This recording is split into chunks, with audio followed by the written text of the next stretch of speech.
गणनायकाय गणदैवताय गणाध्यक्षाय धीमहि गुणशरीराय गुणमण्डिताय गुणेशानाय धीमहि गुणातीताय गुणाधीशाय गुणप्रविष्टाय धीमहि एकदन्ताय वक्रतुण्डाय गौरीतनयाय धीमहि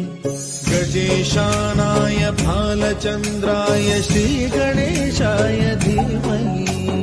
एकदन्ताय वक्रतुण्डाय